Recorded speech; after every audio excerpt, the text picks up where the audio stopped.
চট্টগ্রাম নগরীর অক্সিজেন এলাকায় মাসব্যাপী ক্ষুদ্র ও কুটির শিল্প মেলার আনুষ্ঠানিক যাত্রা শুরু হয়েছে।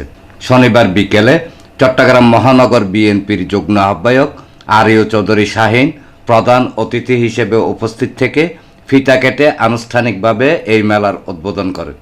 যেহেতু এখন বিনোদনের কোনো জায়গা নেই মানুষের বিনোদনের, আমি মনে করি এই হস্তশিল্প মেলা এবং বস্ত্রশিল্প মেলা আমাদের যারা পরিবারের সদস্যরা আছে তারা যদি সবাই এই মেলার মধ্যে এসে তাদের সাময়িক অন্তত বিনোদনের একটি সুযোগ পায় তাহলে মেলা সার্থকতা হবে।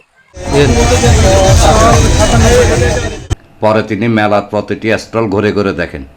এ সময় বিএনপি ও অঙ্গ সংগঠনের নেতৃবৃন্দ সহ মেলা আয়োজক কমিটির নেতৃবৃন্দ উপস্থিত ছিলেন। কোনো অসুবিধা হইতো না, আল্লাহর রহমত ব্যাগ আইয়ারে মেলা গেল সাই সিটি জন বস্ত্র মেলা। এখানে ছোট বাচ্চারা খেলনা, অনেক নৌকা বাইস, তারপর দোলনা, অনেক কিছু আছে। আপনারা সবাই ফ্যামিলি, প্রত্যেক ফ্যামিলি আপনার বাচ্চাদেরকে নিয়ে আসবেন। এই মেলার আয়োজক কমিটিকে আমি আমার 43 নং সাংগঠনিক ওয়ার্ড বিএনপির পক্ষ থেকে আন্তরিক অভিনন্দন জানাই এবং এখানে কোনো অনৈতিক কোনো কর্মকাণ্ড যাতে না ঘটে সেদিকে সবাইকে সজাগ দৃষ্টি রাখার জন্য উদাত্ত আহ্বান জানিয়ে আরিয় চৌধুরী শাহীন ভাই আজকে আমাদের মাঝে অনেক সময় অনেক বিতর্কের মধ্যে চলে এসেছেন, তার জন্য আমি শাহীন ভাইকে আন্তরিক অভিনন্দন এবং ধন্যবাদ জানাই। মেলা কমিটি সেই অনুযায়ী সবকিছু মেনে যেন মেলাটা সুন্দর ও সুস্থভাবে আরম্ভ করে শেষ করতে পারেন।